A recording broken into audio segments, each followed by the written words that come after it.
Sementara itu pemirsa Komisi Pemilihan Umum atau KPU menyatakan surat suara pemilu 2024 yang telah dicoblos WNI di Taiwan tidak sah.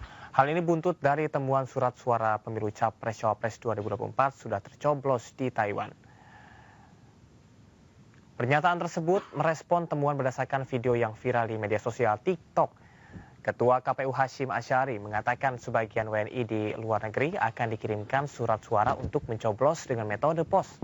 Namun distribusi surat suara untuk WNI di luar negeri belum dilakukan.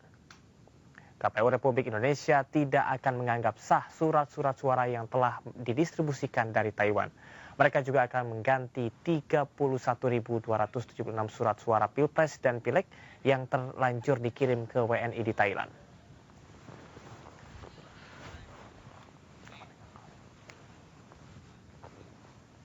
Ya baik pemirsa, kita akan kembali membahas terkait dengan surat suara yang sudah beredar dan juga kabarnya dicoblos di Taiwan bersama dengan Wakil Direktur Hukum TPN Ganjar Mahfud Roni Talapesi dan Titi Anggraini selaku Pembina Perkumpulan untuk Pemilu dan Demokrasi atau Perludem, juga selaku sebagai dosen pemilu Fakultas Hukum Universitas Indonesia. Oke, selamat pagi Mbak Titi dan Bang Roni. Kita ke Mbak Titi terlebih dahulu. Apakah sekarang sambungannya sudah cukup baik, Mbak Titi? Iya, Mbak Fani, Mas Camar ini suaranya agak kecil ya. Jadi saya mendengar suaranya samar-samar, bukan camar-camar tapi samar-samar. Samar-samar ya. Baik. Nah sekarang sudah bagus nih. Oke, Mbak Titi, ya berarti pertanyaannya aku ulang lagi ya. Mbak Titi mungkin sudah dengar terkait dengan surat suara yang sudah tersebar sebelum waktunya di Taiwan. Dan kabarnya juga sudah ada yang dicoblos, walaupun kemarin sempat diklarifikasi katanya sih yang dicoblos tidak ada. Tetapi surat suara yang jumlahnya lebih dari 31.000 tersebut dinyatakan rusak dan disinyalir ada pelanggaran atau kelalaian. Ya tanggapannya Mbak Titi, ini pemilu udah berkali-kali tapi kok ya masih ada kejadian seperti ini. Ya, pertama memang pemilih di luar negeri Mbak Fani itu bisa menggunakan hak pilihnya via pos.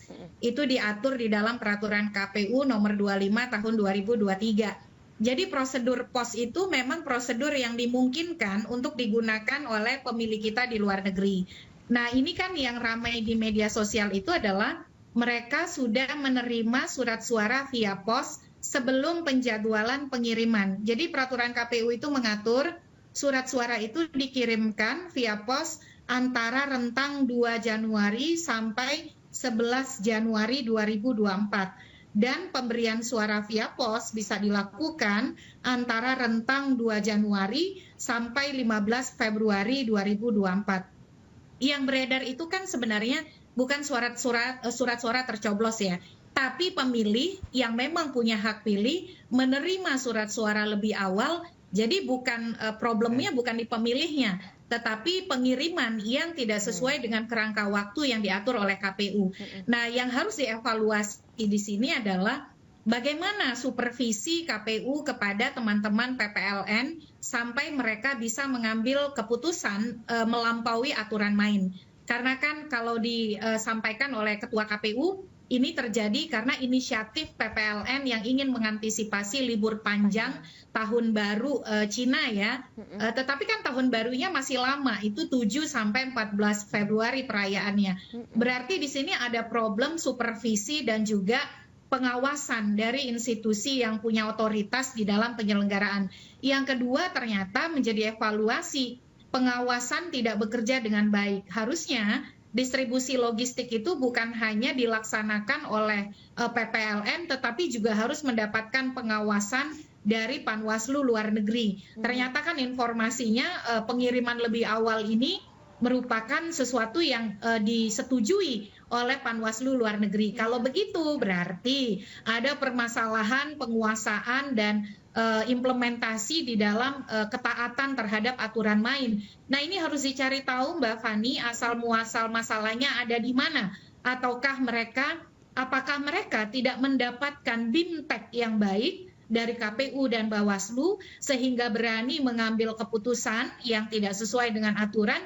Karena kalau saya perhatikan ya dari media sosial PPLN Taipei ini cukup aktif. Jadi aktivitas sosialisasinya cukup banyak, lalu kerja-kerja untuk menyampaikan kepada publik apa saja yang mereka sudah lakukan juga cukup masif begitu ya.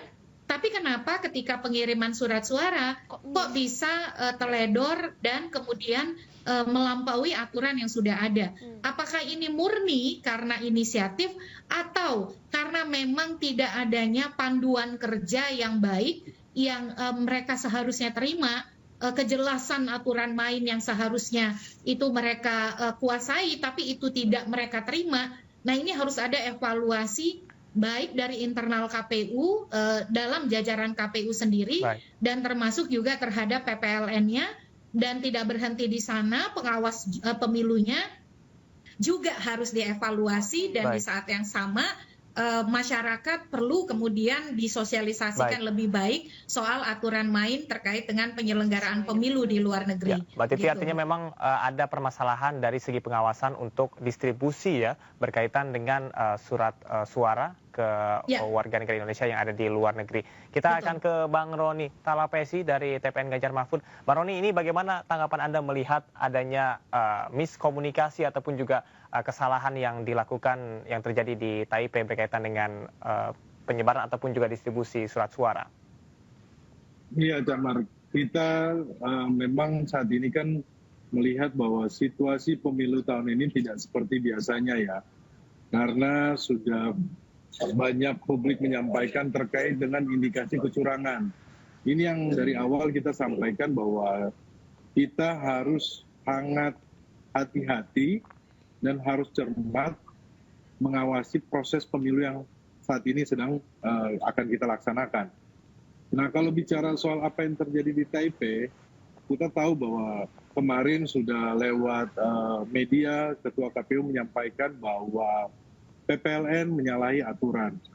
Nah, kalau saya melihat ini adalah bagaimana teman-teman yang sebenarnya harusnya menjalankan tugas dengan baik ya, karena ini anggarannya anggaran yang besar yang disediakan oleh negara. Dan saya pikir bahwa memang sudah ada sosialisasi, ada BIMTEK. Harusnya ini kan dilaksanakan dengan cermat dan dengan baik sesuai dengan undang-undang. Itu yang pertama. Yang kedua, bicara soal apa yang terjadi di Taipei ini, menurut saya ini adalah kelalaian. Kenapa? Karena bicara kejadian ini tidak hanya sekali ini yang terjadi ya. Kalau kemarin kita sempat heboh dengan pemberitaan bahwa ada kebocoran data juga di KPU. Nah, ini menjadi pertanyaan kepada masyarakat luas kan. Dari masyarakat luas melihat bahwa ini lembaga KPU yang harusnya lembaga yang menjalankan tugasnya sesuai dengan undang-undang, peraturan sudah dibuat, kemudian undang-undang juga pun sudah jelas yang mengatur, tetapi hal seperti ini bisa terjadi. Kalau kami dari TPN Ganjar Mahfud sangat menyayangkan dan kami berharap bahwa peristiwa ini menjadi perhatian serius untuk KPU dalam menjalankan tugasnya, sehingga ke depannya masyarakat benar-benar percaya bahwa proses pemilu ini berlangsung jujur, adil, bebas, dan rahasia. Itu yang masyarakat menantikan ya. Kami tidak mau juga dari tim TPN Ganjar Mahfud tidak mau bahwa demokrasi ini mundur, kemudian kami juga pun berharap bahwa hal-hal indikasi kecurangan ini juga pun tidak terjadi, dan kami mengajak masyarakat luas untuk berperan aktif ikut juga berpartisipasi ya. Kalau sekarang sudah ramai di sosial media ini karena partisipasi juga dari masyarakat. Nah, itu pendapat dari saya. Bang Roni juga melihat ada indikasi kecurangan atau tidak? Soalnya ini yang juga dikhawatirkan oleh para calon pemilih, terutama diaspora yang ada di luar negeri. Nah, ini yang saya sampaikan kan bahwa indikatornya kan sudah ada. Hal-hal seperti ini kan muncul karena keresahan masyarakat sehingga disampaikan di sosial media. Nah, kalau terkait dengan harusnya kan peran dari teman-teman Bawaslu, kalau di luar negeri ada Panwas, itu harusnya berperan aktif ya. Juga pun bagaimana supaya menjaga proses ini berjalan adil. Gitu. Baik. Baik, Pak Roni, berarti Anda memang mengakui ataupun juga kita bisa bilang bahwasannya indikasi kecurangan itu bisa saja terjadi dan kita harapkan bahwasannya ini tidak terjadi pada 14 Februari mendatang begitu ya. Kita kembali ke Mbak Titi. Mbak Titi, kalau kita melihat situasi bahwa saat ini media sosial berperan penting untuk informasi masyarakat gitu ya, mencari informasi terutama untuk pemilu tahun ini begitu. Ini kasus yang memang viral di media sosial dan juga setelah viral baru kasus ini terblow up dan juga betul-betul ditindak begitu. Nah, yang menjadi kekhawatiran kalau kasus ini mungkin ada beberapa kasus yang bisa saja terjadi namun tidak terblow up di media sosial begitu. Bagaimana Anda memandang hal tersebut dan supaya pengawasan ini memang betul-betul bisa dilakukan secara komprehensif dan menyeluruh? Iya, ini memang kita bersyukur ya bahwa masyarakat antusias dan betul-betul bersemangat untuk menyambut pemilu 2024 sehingga mereka mengupload perkembangan pemilu di luar negeri. Ini kan kalau tidak ada pemilih yang mengupload bahwa mereka sudah menerima surat suara, itu kita tidak tahu karena memang tantangan pemilu via pos itu adalah pada satu, kita betul-betul tidak bisa memastikan kerahasiaan dan juga validitas itu sama seperti pemilih yang ada di TPS. Jadi ketika mereka menyampaikan mereka sudah menerima surat suara, akhirnya kan kita jadi tahu ya bahwa surat suara itu sudah didistribusikan. Ini jadi pembelajaran bahwa masyarakat itu penting untuk kemudian juga menyampaikan perkembangan dan apa yang mereka hadapi ya di dalam proses pemilu, terutama di luar negeri. Karena misalnya di 2019 juga ada kejadian itu, surat suaranya tertukar antar negara begitu waktu itu di Hong Kong. Jadi kejadian surat suara tertukar juga pernah terjadi di pemilu luar negeri. Karena kenapa pemilu luar negeri itu berlangsung lebih awal untuk pemungutan suara via pos, pengirimannya lebih cepat, dan bahkan pemungutan suara di TPS luar negeri itu boleh dipilih waktu yang lebih cepat daripada di dalam negeri. Karena di luar negeri itu kan tidak bisa tuh hari pemungutan suara di hari kerja yang diliburkan seperti di dalam negeri. Nah, oleh karena itu saya kira tadi ya partisipasi masyarakat jadi penting dan termasuk memang via pos ini rentan kecurangan. Pertama, soal validitas alamat, validitas pemilih. Ketika pemilu di luar negeri itu kan berada di dalam otoritas kedaulatan di luar negara kita. Jadi kita harus ikut apa aturan yang ada di luar.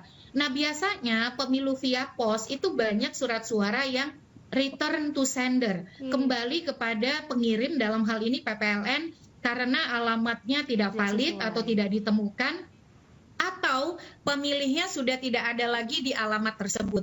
Jadi validitas pemilih di luar negeri ini memang jadi tantangan dan itu dimulai dari ketika proses pemutakhiran data pemilih yang akan ketika pemutakhiran data pemilih itu dikategorisasi pemilih itu ada 3. Pemilih yang akan memilih di TPS luar negeri, pemilih yang akan memilih menggunakan kotak suara keliling, dan yang ketiga pemilih yang akan memilih via pos.